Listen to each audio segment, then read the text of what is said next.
Reportage.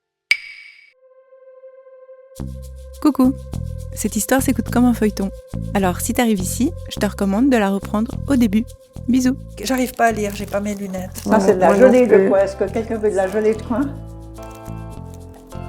Je crois que c'est abricot, François. Non, moi ça va très bien. Marmelade d'agrumes, je suis assez contente. Oui. J'aime bien. Ça c'est gelée de quoi? Ça, abricot, c'est pas ma préférée. Ah ben alors tiens, je sais pas ce que c'est Toi ça. non plus? Qu'est-ce que Moi j'adore abricot. T'adores abricot? Ouais, Et j'adore. alors tu me donnes quoi? Je sais pas. Je dis qu'elle est très bonne. La confiture Ah, la de gelée, prune, j'aime elle a bien. quelquefois un tout petit peu de moisi, mais c'est pas Et mauvais. ça marche bien, celui-là. Ça donne du goût, tu sais. Ça marche bien ce truc, ça va? Non, Non? Tu ça veux va, je m'en sors, mais je sais pas. Tu veux Un un simple peu? couteau, ça va aussi. hein. Bon, alors je t'apporte un simple couteau. J'ai fini, François. C'est un essai. Les femmes qui lisent, une ville, presque un siècle et 4 copines. Un podcast documentaire de Laure Gabu. Non, mais ça va très bien. Vu que je suis là, je vais influencer vos discussions de toute façon. Donc je vous ai mis des thématiques Tiens, que ça, je crois j'aimerais que bien c'est- dont c'est- vous parler ensemble. Alors, annoncez. Alors, vous n'étiez pas capable individuellement de retrouver la première fois où vous êtes réunis tout ensemble. On avait dans les 40 ans, je On pense que avait c'était pour les 40 40 ans, pas dans les. C'était les 40 ans de Françoise, non? Il me à semble cinq. que c'était ton... Ah non, c'était tes l'âge 40. c'est de l'anniversaire de nos 40 ans. Mais où? Alors chez Si. moi, c'était pas la fois où vous êtes venu à Tonnet, où Non, j'avais... mais c'était bien avant. C'était avant ton divorce. C'est quand il C'était nous en a 81. invités à la Bolotte. Ah, mais 40 ans, oui, En c'est vrai. 81. J'avais dit à mon mari, ah, c'était ça, la Bah belote? oui, c'est ça. Toi, t'avais un Ah, plâtre. c'était pas que nous. J'avais quoi? Un plâtre. Pour Des changer. béquilles. Des C'était pas béquilles. que nous. Et je me suis... Il me semble. Non, mais non, il C'est y la avait fois 40 où personnes. il s'est pas levé pour C'est- payer, bord. Je me souviens. J'ai entendu des horreurs de mon cousin, mais je ne lui pardonnerai jamais. Mais il ne s'est pas rendu compte, il avait bu. Il ne s'est pas rendu compte. Mais à propos de Borde, il m'a dit des trucs, mais je vais lui ressortir un jour en lui disant, À Borde? tu te rends compte? Il Non. t'a dit des méchancetés? Mais il est mort, ton cousin. Non, Lequel? non, pas Un Bernard. autre. Pas Ah, Bernard, pas Bernard. un autre. Ah, d'accord. Qui a été... Ah, je croyais que tu voulais de l'eau. Oui, non, moi j'aime beaucoup quand on remplit ma tasse complètement. Elle est très bonne. Alors, ça va. la farine, la Ah oui. cuillère de farine. C'était bien de la Délicieuse. farine. Excuse-moi. Tu vas jamais y arriver. Alors, la première fois, non, mais mes 40 ans, il y avait 40 personnes. Bon, elle m'avait demandé ce que je voulais. J'ai dit, j'aimerais juste mes amis autour de moi. Et c'est la première Est-ce- fois que moi j'ai rencontré Muriel et Arlette. Possible, alors. Ouais. Ah bon? Je me souviens de rien. Non, non, de ça, du repas. Alors, moi, je me souviens Un très bien. repas, on avait une table Une carrée, grande table comme carrée. ça. Oui, Je détestais. magnifique. Je détestais parce qu'on ne pouvait pas se parler en Mais à la face. belote, non? Ouais, Oui. à la bonne. Ah, ce Avec les restaurant des placards. pêcheurs, là, le restaurant... Le restaurant qui est à mi-hauteur. Et bon, elle m'avait dit, je me souviens toujours, il m'a dit, écoute, alors j'invite tout le monde, Rien du tout. mais je te fais pas d'autres cadeaux. Puis j'avais dit, mais il n'y a pas de problème. Moi, la seule chose dont j'ai envie et besoin, c'est tous mes amis autour de moi.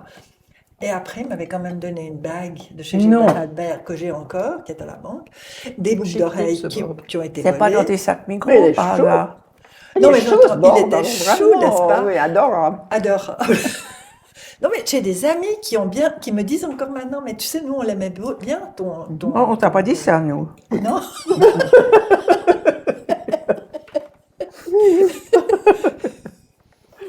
Bon, alors, la première fois, c'était nous Oui, quatre. mais nous, on est ses vrais amis, c'est ça la Oui. différence. Alors là, tu t'es connue d'abord par les femmes Elle est très diplômées. bonne. Oui, c'est juste. Toujours. Je ne l'ai jamais loupé. Non, mais ce Nouvelle. groupe, il a été étanche depuis le début, je dirais. Si je vous pose la question, c'est parce que pour moi, c'est important de savoir quel âge vous avez. 40 ans. Alors, très nettement, à 40 ans, si tu veux. Voilà. Une seule réponse. Mais par Et contre, on donc, n'a ça pas... s'est renforcé entre 40 et 50 Mais ans. Après, c'est je resté. connaissais déjà. Oui, on se Arlette connaissait depuis à l'âge de l'avance, 15 connaissait ans, Muriel d'avant. depuis l'âge de 18 ans. Oui, Nautique. Oui, oui, oui. Et puis après, Narguilé et Jean. En fait, c'est toi qui m'as introduit Oui, dans le groupe. c'est Françoise. Mais c'est moi là. C'est Françoise. Oui, Vous voyez, la chez façon, moi, c'est- on rallie. C'est le pilier. ça c'est oui. sûr. Oui, tout à Je fait. suis là, mais c'est ce que j'ai dit dans un petit discours récemment. J'ai dit, à propos de toute autre chose, j'ai dit, je suis la courroie de transmission. Et puis, c'est vrai que, ouais, je suis assez rassembleuse. Mais tout à fait. N'aie pas peur de le dire. J'aime, ma belle. j'aime pas les disputes et j'aime qu'on soit toutes ensemble. Ouais. Eh bien, cette peux tarte faire que le- je décris un peu, j'en prendrais bien la moitié d'une tranche. Mais j'aurais dû en faire deux. en Mais fait. tout à fait. ça va. Tu fais des lamelles, enfin tu Ouais. fais deux. Bah, écoute, j'essaie de faire 2 parce qu'elle va exploser, là, la coupe. Tu veux toujours. Tu veux Non, pas mais mon- un couteau serait mieux, tu crois Mais pas? je t'ai apporté. Ah ouais. Je t'ai apporté. Ah non, tu attends, regarde. m'as tu pas crois que c'est- voulu. Ah non, regarde. Ah, Non, non, non, ça te non. fait- ah, J'ai ça te fait- trouvé. ça, c'est fait. Il faut aller jusqu'au bout. Il faut aller Ouais. jusqu'au bout, puis il faut l'ancrer dans la, Ah oui, ça dans y la est. croûte. Elle a Ça, trouvé je le sais. truc. Non, j'ai trouvé le truc. Regarde, tu fais ça, puis tu Ouais. vas jusque là. Ah, c'est même assez formidable. Elles sont intelligentes, mes copines. Bon, Depuis quelques mois, je m'applique à rattacher l'histoire personnelle de Jacqueline, de Muriel, d'Arlette et de Françoise à la grande histoire. Je tisse une immense toile de post-it virtuels sur laquelle les événements s'alignent et se coordonnent, avec une certaine logique, une certaine magie aussi. Je fais plein de recherches sur l'histoire des droits sociaux, sur l'histoire des femmes en Suisse. Je parcours des articles sur le droit de vote, l'égalité, la conjugalité ou la parentalité. Et je vois qu'il y a de plus en plus de documents sur les pionnières, ces femmes qui ont ouvert la voie en luttant contre le système ou pour en modifier un point. En 1894, par exemple, l'aristocrate grisonne Meta von Salis-Marschlings, qui était docteur en histoire, écrivaine et journaliste, a fait un discours dans lequel elle explique que tant que l'homme ne reconnaît pas à la femme l'égalité des droits civiques, tant que la femme n'a pas la majorité dans les faits, elle reste vulnérable à tous les coups du sort. Plus récemment, en 1971, Antoinette Kinch, juriste, avocate et représentante des associations pour le suffrage féminin, a souligné que, chez nous, la démocratie est très ancienne et essentiellement masculine, et que pour la transformer, il fallait donc beaucoup de tact et trouver des arguments valables aux yeux des démocrates. Elle conclut : nous avons donc toujours mis l'accent sur l'injustice faite aux femmes. Arlette, comme architecte et urbaniste, a eu une approche radicalement différente. La première fois que je l'ai rencontrée et que je l'ai questionnée sur les recettes professionnelles qu'elle avait mises en place, elle m'a répondu « Je ne savais pas qu'il ne fallait pas être une femme ». J'ai souligné cette phrase. Prénom, Arlette. Année de naissance, 1941. Taille, 170. Profession, architecte, urbaniste. Et voilà, Arlette. Appel en cours. Situation familiale, en couple, milieu social, classe moyenne, enfance et éducation, maths latine, diplôme d'architecte, 3e cycle en aménagement du territoire, une enfance, ouvrez les guillemets, non genrée, fermez les guillemets, avec les mêmes chances que mon frère, point d'exclamation. Oui, c'est Laure.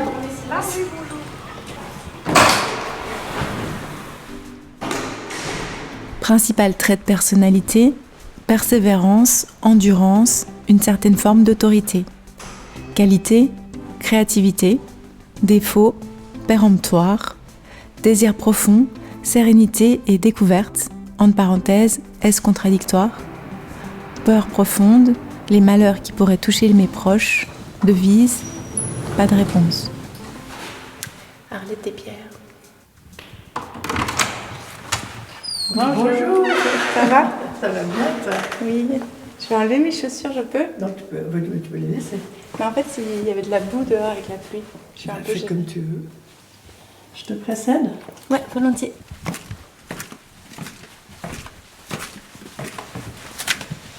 Oh, celle-ci beau avec le soleil.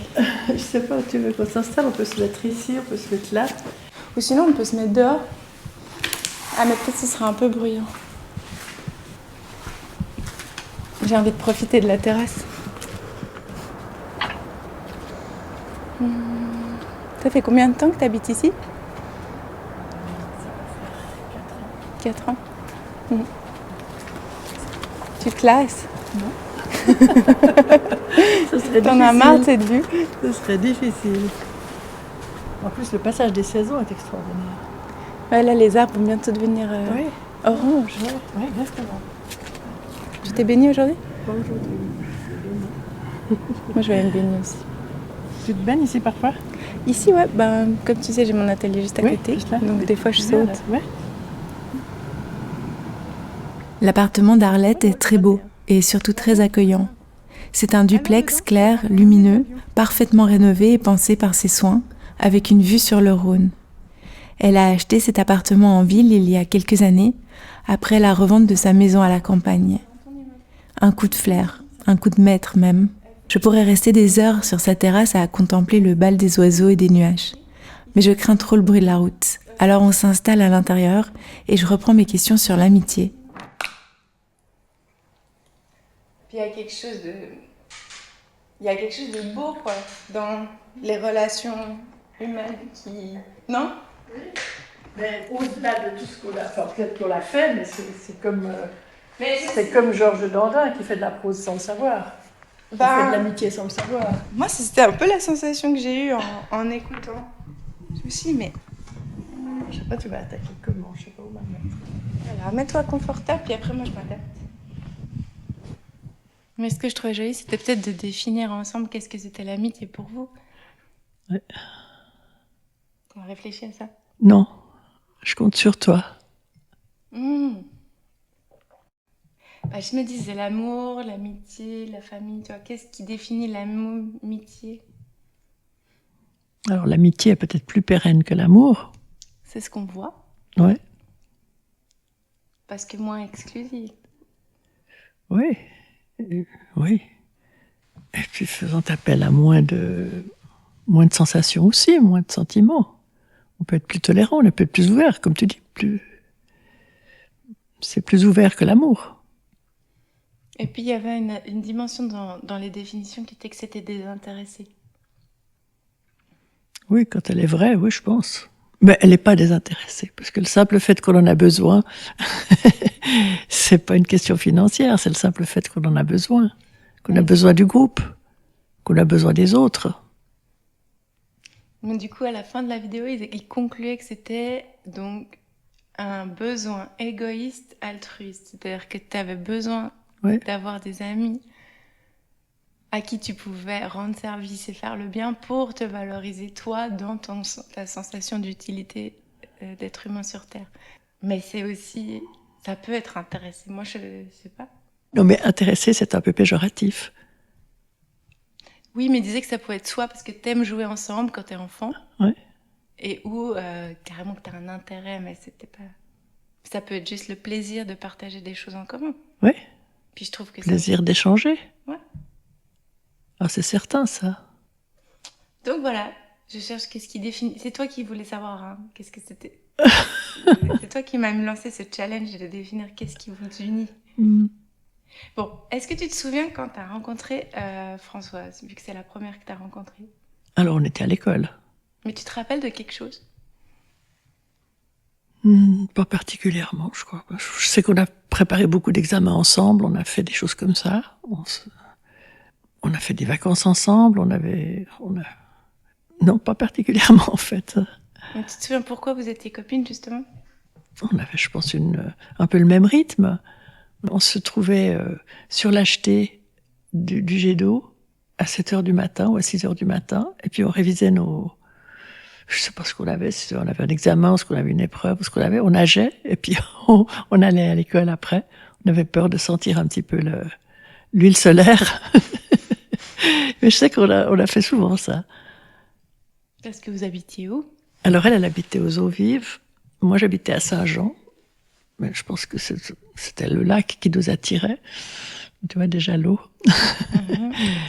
Et puis... Oui, c'est vrai que moi je descendais de Saint-Jean puis on remontait à Voltaire. Ensuite on était à vélo, donc c'était pas très difficile. Et puis les autres, tu te souviens qu'est-ce qui vous liait? Parce que justement tu disais que t'aimais pas trop parler de ta vie. On n'a jamais été... les femmes, quand elles se rencontrent, parlent souvent de leur ménage, de leurs enfants, etc. Je crois que ça n'a jamais été trop... on savait bien qu'on existait, qu'on avait des choses comme ça, mais je crois que c'était pas le fond de commerce, en tout cas. Je pense pas qu'on parlait de ça. Donc ça devait être des sujets plus généraux. Arlette est un peu fatiguée ce jour-là, car elle s'est levée tôt pour aller chez le dentiste. Et moi aussi parce que j'ai fait un autre enregistrement le matin même. Elle me propose de revenir un autre jour, mais je refuse. J'ai peur de perdre le fil, de perdre du temps. Et je souhaite terminer de questionner leur amitié. Je reviens donc sur les moments où les 4 copines se sont soutenues. Arlette se remémore la maladie de Muriel, le divorce de Françoise, si long et dont elle a tant parlé, celui de Jacqueline aussi. Elle se souvient d'avoir été choquée que Jacqueline ose abandonner un homme qui avait des problèmes d'alcool, même s'il était infidèle, et n'avoir compris que bien plus tard combien la situation était invivable. C'est vrai que c'est ces moments-là qui nous... Comme les autres, elle insiste sur le rôle rassembleur de Françoise, qui aurait tant aimé avoir une grande famille et qui aime tant avoir du monde autour d'elle. Elle se souvient des fous rires aussi et des moments d'échange. Et puis, il y a quand même une intelligence des problèmes et des discussions. J'entends, tu as pas, certaines conversations, tu les as pas avec tout le monde non plus. Donc là, il y avait quand même une intelligence de nos situations respectives. Que ce soit les thèmes de l'adoption, que ce soit plus tard les séparations, que ce soit, voilà. Je sais pas si on parlait pas tellement de problèmes professionnels, on avait des professions très différentes les unes des autres, donc c'était pas tellement ça, mais... Et puis je reviens sur les rôles. Sur la fiche personnage que je leur ai demandé de remplir, Arlette a écrit que ses amis n'osent pas trop la taquiner et qu'elle l'admire pour sa détermination. Elle me trouve active, ça c'est sûr. Active dans quel sens? Parmi elles, je suis la seule à continuer de faire du sport, je dirais. Donc alors à un temps donné, je sais pas, j'étais considérée comme particulière et un peu bizarre. Puis elles se sont habituées. Mais j'ai besoin de bouger, j'ai besoin d'air et j'ai besoin de bouger. J'ai besoin d'eau, d'air et de bouger. Donc je fais rien de particulier si on veut bien, mais je fais plus qu'elle. Et puis professionnellement, tu as aussi fait une carrière plus engagée, dans ce sens que je me suis plus exposée qu'elle, puisque j'étais à mon propre compte. Tu as fait plus une carrière presque un peu plus masculin pour l'époque. Ouais. Non? Ouais. Qu'aujourd'hui est la norme, heureusement. Oui. Mais tu étais un peu précurseur ou précurseur. Un peu, oui. Triste. Sans le savoir. Puis ça, je pense qu'elle t'admire beaucoup pour ça. C'est possible, oui. Mais c'est pas des choses dont on a vraiment parlé, je pense pas. Enfin, j'ai pas l'impression. J'ai pas l'impression d'avoir parlé de mon travail. C'est vrai qu'à part ça, tu fais encore vachement de sport. La traversée, l'autre fois, c'était comment? C'était bien. C'était joli. Et c'était d'où à où? C'est de Genève-Plage au Paquis. Mais quelle horreur. Oh non.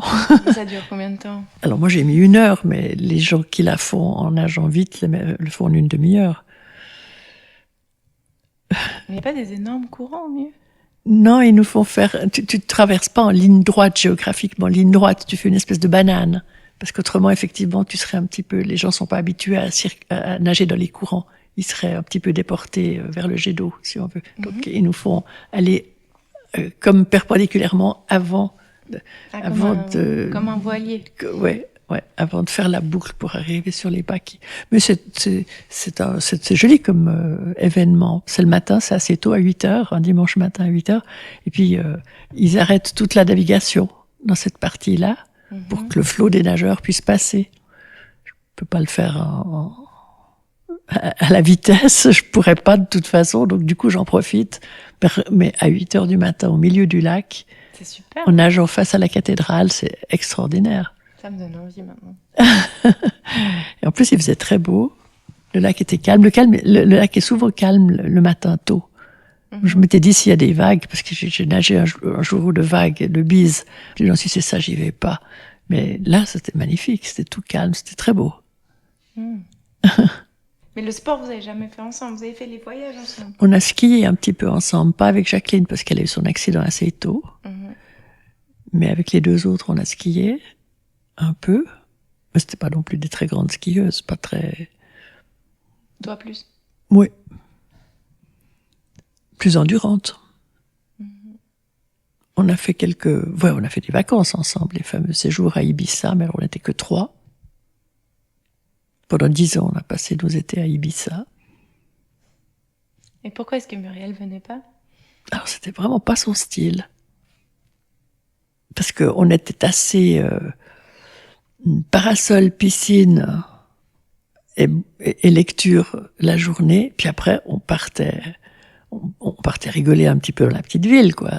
Manger, mais on faisait les boutiques. On voyait pas trop Muriel faire ça. Ben voilà, c'est pas son style, faire les boutiques ou bien...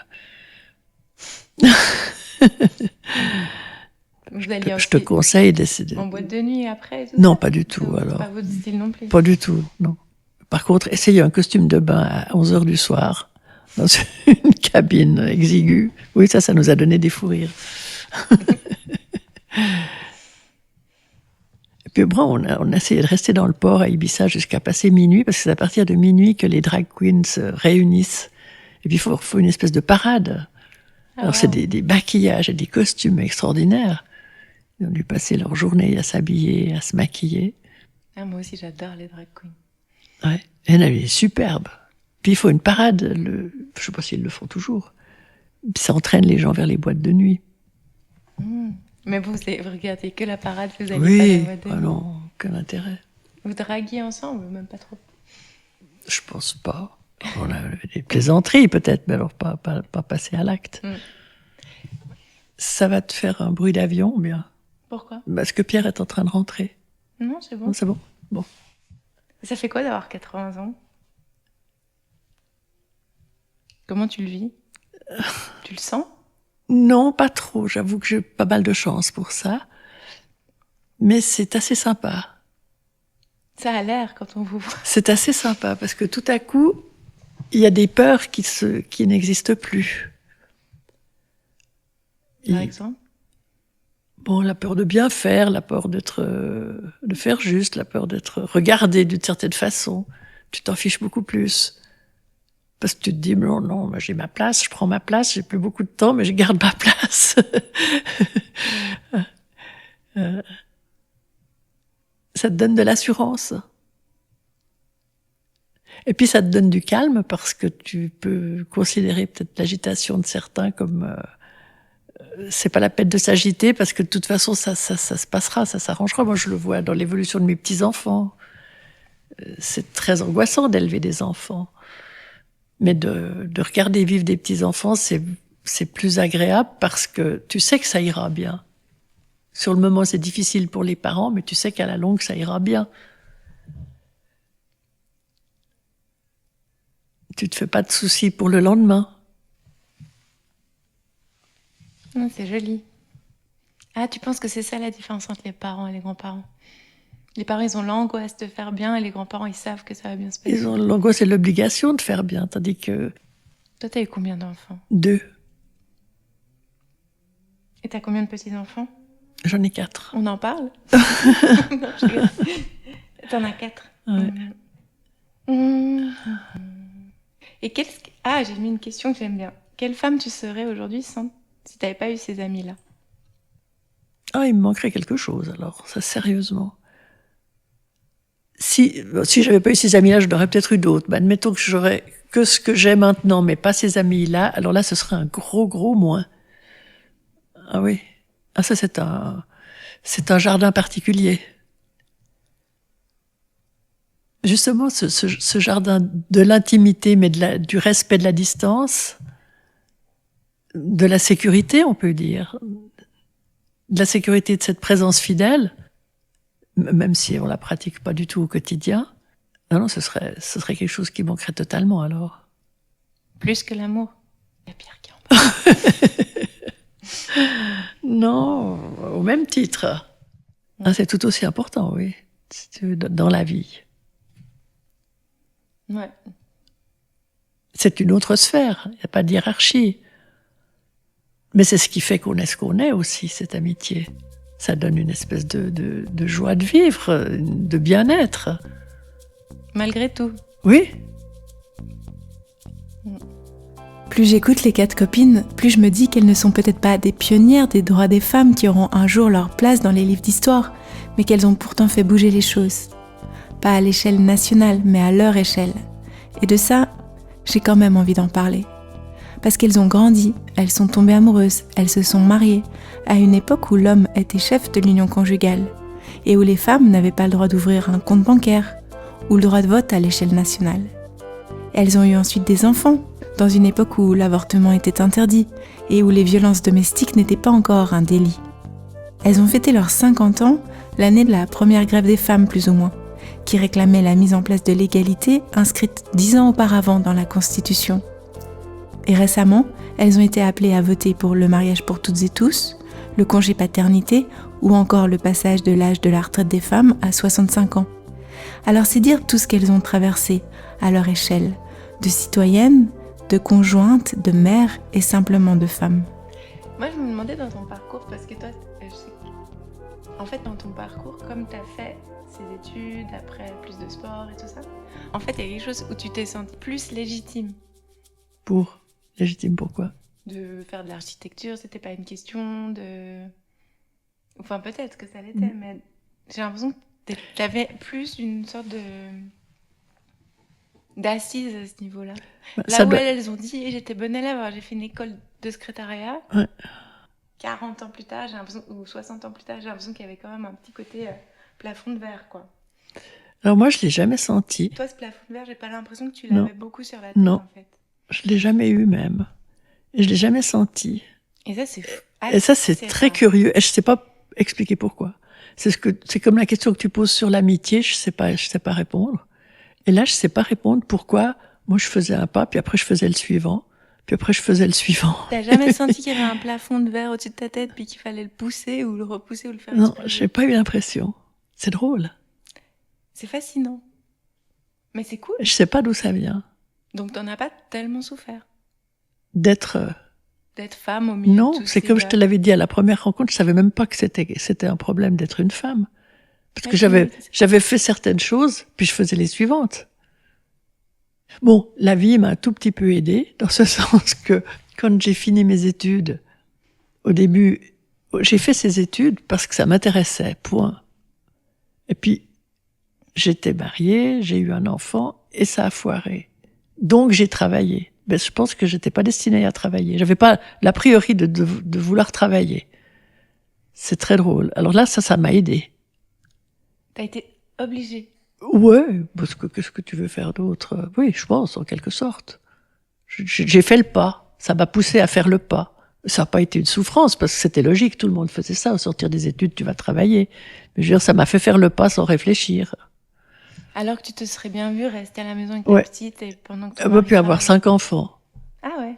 Oui. Et ça s'est pas passé comme ça s'est passé autrement, voilà.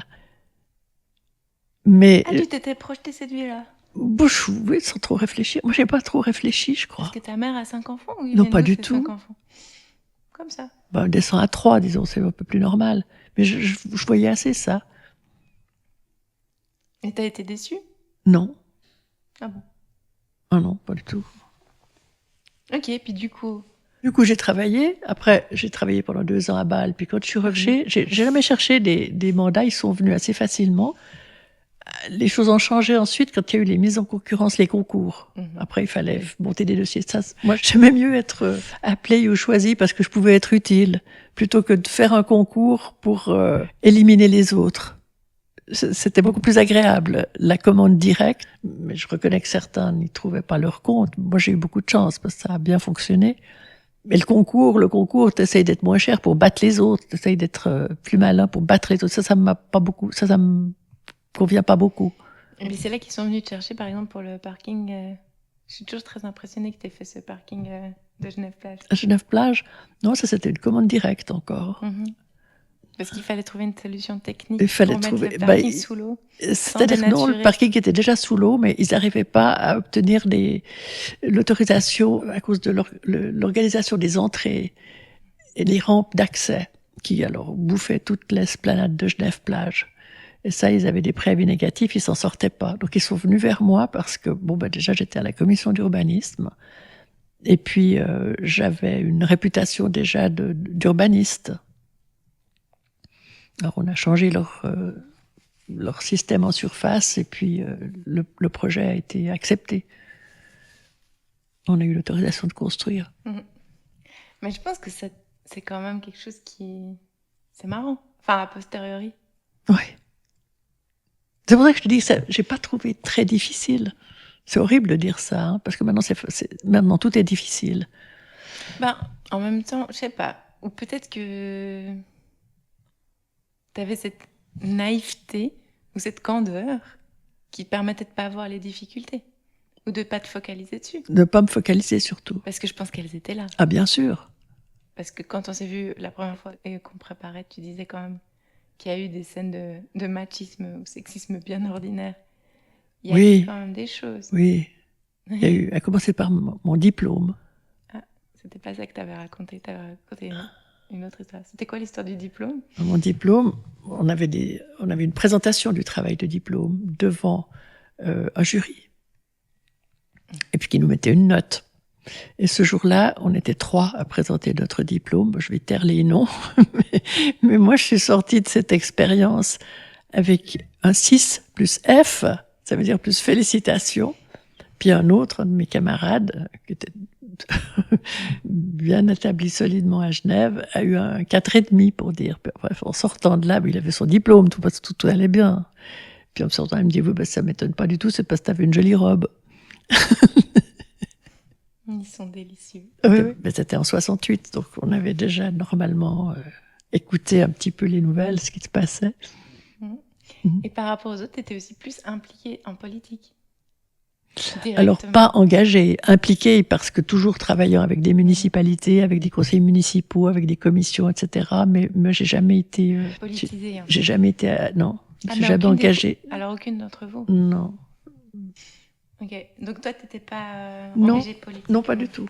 Ni pour la cause des femmes spécifiquement, ça ne t'intéressait pas beaucoup? Au fond de mon cœur, oui, à l'évidence, mais pas engagée. Car le 14 juin 1991, vous étiez à l'anniversaire de Françoise pour ses 50 ans. Et elle m'a dit qu'elle n'avait même pas pensé que c'était la grève.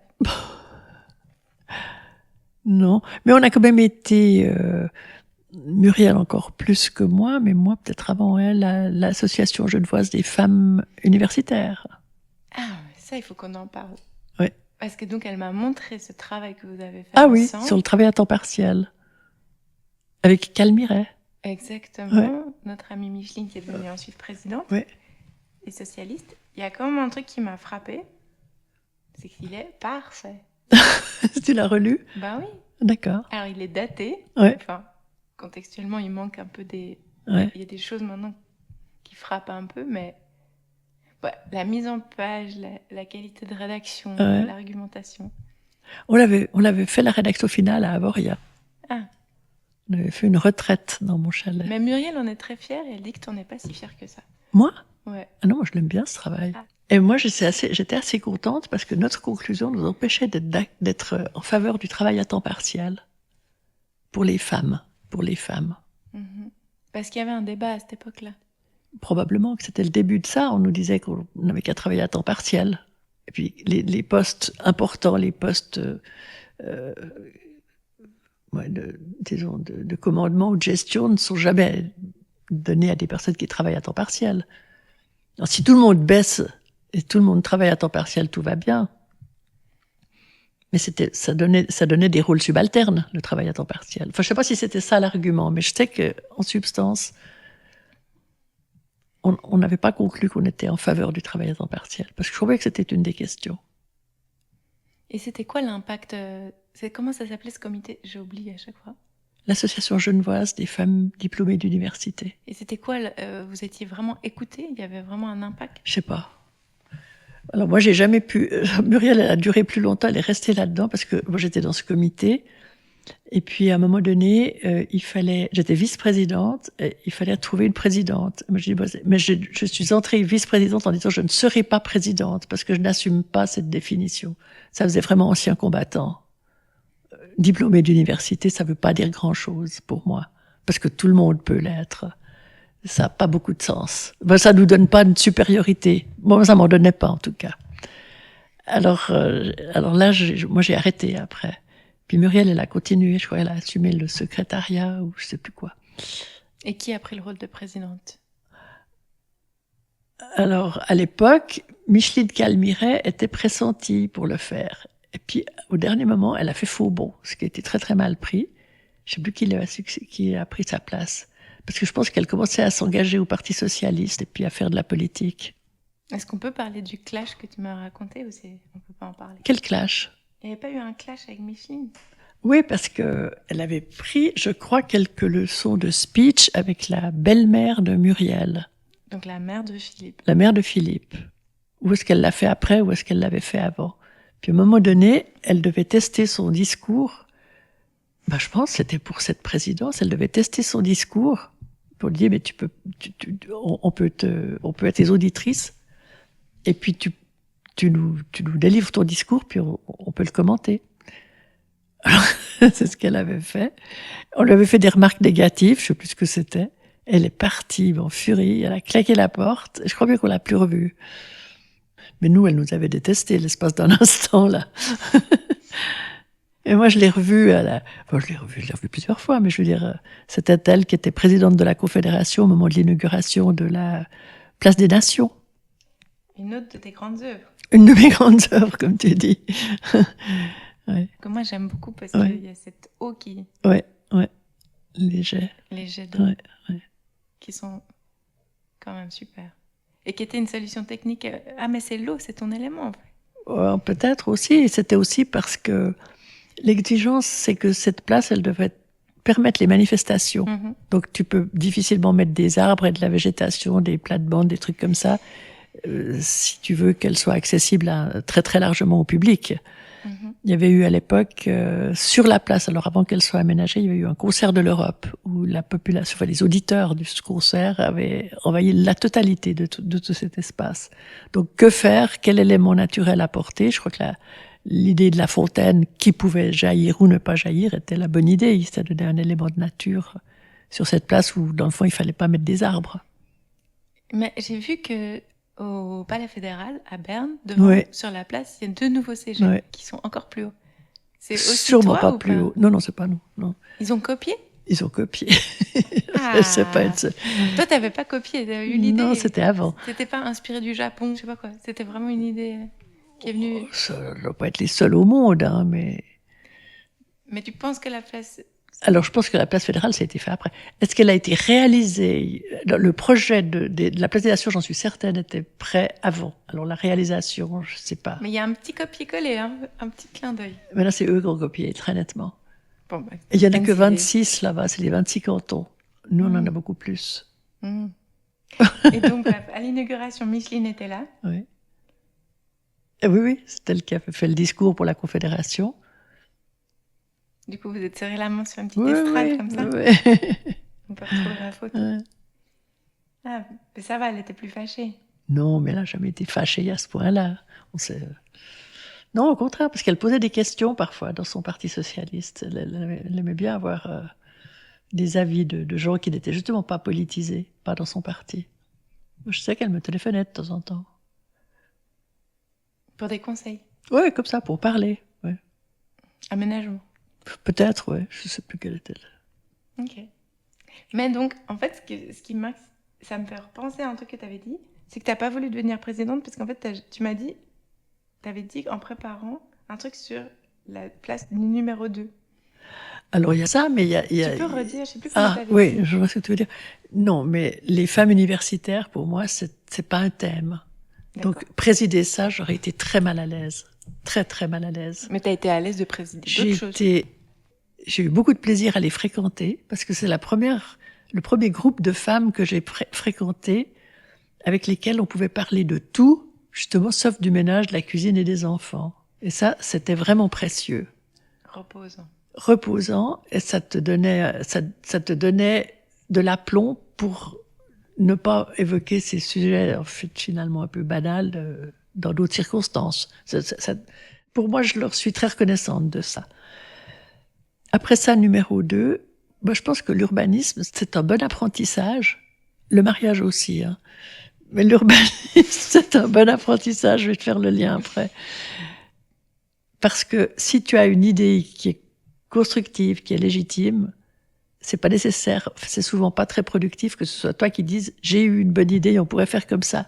Par contre, si tu arrives à la placer dans la bouche ou à la personne qui sait transmettre l'idée, c'est parfait, le projet va éventuellement se réaliser.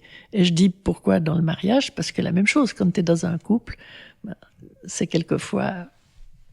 Je parle de vécu, parce qu'on était tous les deux architectes avec mon mari, et c'était pas mal de lui laisser la parole. Et d'être numéro 2, ça facilitait la vie. Ça m'a fait mal. Parce que c'est quelquefois difficile de faire de l'ombre à quelqu'un. Voilà. Mais c'est peut-être comme ça aussi que tu as pu traverser tout ça. J'ai peut-être un peu... Est-ce que je dois en tirer de la graine ou surtout pas faire ça? Dis-moi avec le recul. Non, je pense qu'il faut faire ça. Il faut s'en foutre. T'as pas besoin d'être numéro 1. C'est pas indispensable d'être numéro 1. Sauf si t'aimes absolument gouverner et que t'aimes le pouvoir. Moi, j'aime pas forcément le pouvoir. J'aime bien que les choses se réalisent. Ça, oui, que les projets aboutissent. Et puis, à la deuxième place, tu as un calme dans la réflexion que tu n'as plus à la première place. C'est tout à fait différent quand tu es à la première place. C'est étrange car c'est la deuxième fois qu'une femme me donne ce conseil dans un podcast.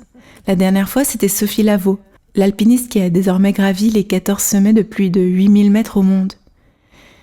Elle me disait plus ou moins que être à la deuxième place est la meilleure manière de se dépasser tout en économisant un peu ses forces. Arlette me dit que la première place est celle des gens qui aiment gouverner et le pouvoir, alors que la deuxième place offre du calme et de la réflexion, loin de la compétition. Cela relance mes questions sur le choix. Est-ce aussi la meilleure place pour observer et choisir de manière plus autonome et plus sereine ? J'ai fait un schéma, je peux te le montrer. Oui. Donc j'ai réfléchi au choix. Ouais. Il y a des choses qu'on ne choisit pas. Mhm. On ne choisit pas l'époque à laquelle on est, le milieu dans lequel on est et le lieu où on est. Ça, on ne choisit pas. Ni son genre, d'ailleurs. À la naissance, il est assigné. Du coup, c'est un peu le rôle qu'on va nous demander de jouer, non ? Mhm. Puis après, du coup, par rapport à tout ça, on nous donne une éducation, on grandit dans une famille, on se fait des copains, et puis on se met en couple, grosso modo. Mhm. Puis après, ça descend vers les déboires. Tout ça, ça conduit à des déboires. Eh ben forcément, parce que c'est un rôle. Ouais. Ça peut pas bien se passer. Je sais pas comment dire. Oui, mais c'est parce que tu considères que c'est des déboires. Alors, j'ai mis dans les déboires, et voilà. Et c'est là où toi, tu vas me challenger, tu vas me dire que non, on peut le mettre vers en haut. C'est soit professionnel, soit de cœur, de santé ou d'argent. Il y a des épreuves de la vie. Alors, les épreuves de santé, on n'y peut rien de nouveau. Oui, mais c'est pour ça que... Voilà. Mais vous avez toutes eu, à un moment donné, les 4, hein, vous avez eu à un moment donné un truc qui s'était fragilisé. Mais je ne sais pas si c'est fragilisé, Peut-être pas toi, ou si c'est stimulant, ou si ça fait partie d'eux. Et du coup, ça stimule, regarde, Ouais. ça remonte. Ça stimule et ça va vers soi. Ouais, alors voilà. Et du coup, ça va vers soi. Et la première chose que vous avez faite toute, c'est le travail. Moi, j'ai fait le travail depuis le début. Ouais. Et Françoise, après, vous avez défini vos goûts, vos amis, votre intimité, vos amours. Ouais. Et vous êtes allé vers vous. Donc, c'est passer du rôle à soi, ça nécessite forcément quelque chose qui se casse. On ne choisit pas tout. C'est ça que je disais. On ne choisit pas où on est. Non, ça c'est sûr. Et ça, vous n'avez pas choisi. Non. Donc, c'était pour ça que j'avais écrit les choix que vous avez dû faire, malgré ça. Ou avec ça. Mais c'est ce dû, c'est qu'on a eu la chance de faire. Exactement. Et c'est là où on se contredit et j'aime beaucoup. C'est ce dû qui me peine. C'est que pour toi, c'était une opportunité de faire Mais des oui. choix.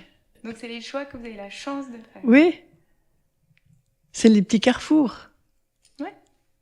Mais tu comprends que ça peut être ta perception. Et que pour, par exemple, Françoise, quand elle a eu le divorce qu'elle a subi, elle a dû faire après des choix. Oui. Ben, on le subit sur le moment. La douleur, elle est là quand même. La souffrance, elle est là. Mais je pense pas que c'est déterminant dans la vie. Mais par contre, ce que tu m'as dit, et que je te remercie, c'est qu'il faut faire des choix, toujours. Oui. Faut surtout avoir la tête un peu ouverte pour voir qu'il y a des choix à faire, parce que quelquefois, on le voit même pas. Et c'est quoi les plus grands choix, du coup, que tu as eu la chance de faire ? Je dirais se marier, je dirais avoir un ou des enfants, je dirais accepter certains mandats, faire des rencontres, se plaire dans certaines rencontres, faire quelques voyages, quelques découvertes, faire des lectures, surtout des lectures. Enfin, savoir saisir ce qui ouvre la tête. Mais ça se commande pas. Hein. Tu peux lire un livre d'une façon, puis 5 ans plus tard, tu le lis autrement parce que tu n'avais pas vu. Et du coup, choisir des amis qui t'ouvrent la tête aussi. Oui. Donc c'est ça qui vous lie. Vous vous ouvrez la tête. Je pense, largement. On a trouvé. Oui.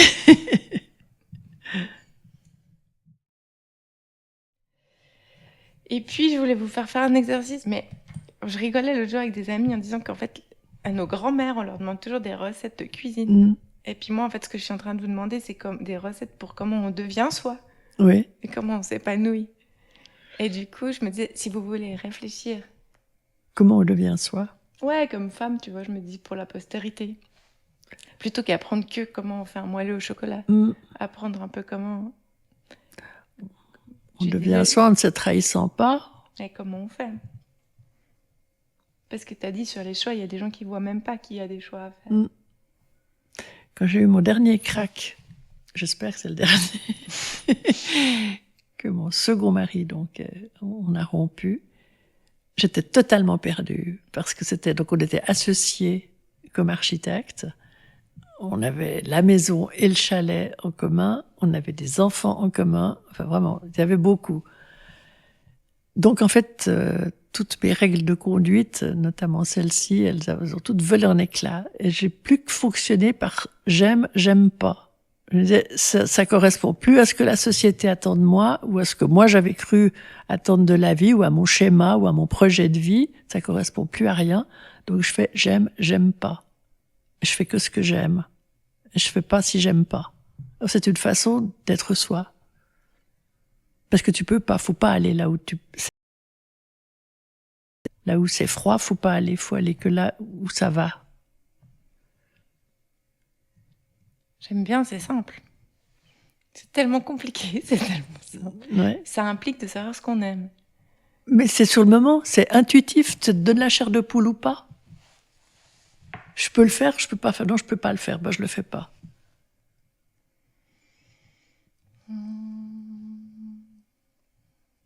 Ouais, en fait, t'as raison. Aller vers une personne, ou vers une chose, ou vers une situation, ou entrer quelque part, ou accepter quelque chose, ou refuser quelque chose, c'est juste j'aime pas. Il y avait plus de règles, ça se fait pas. C'est j'aime ou j'aime pas. Merci.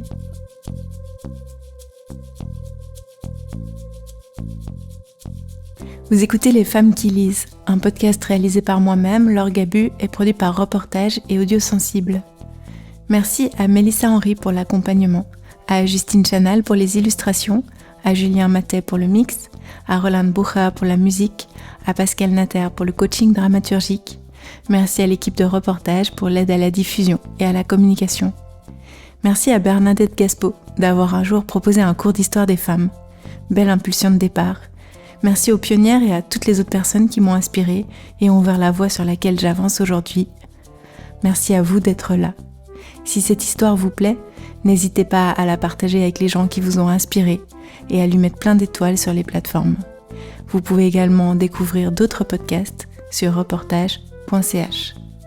Ce podcast a pu voir le jour grâce au précieux soutien des fondations Jan Michalski, Ernst Gunner, du Jubilé de la Mobilière, de la Fondation Suisse pour la radio et la culture et de Suisse Perform, de Journafond et du Fonds d'aide à la création sonore de la ville de Genève. Un immense merci.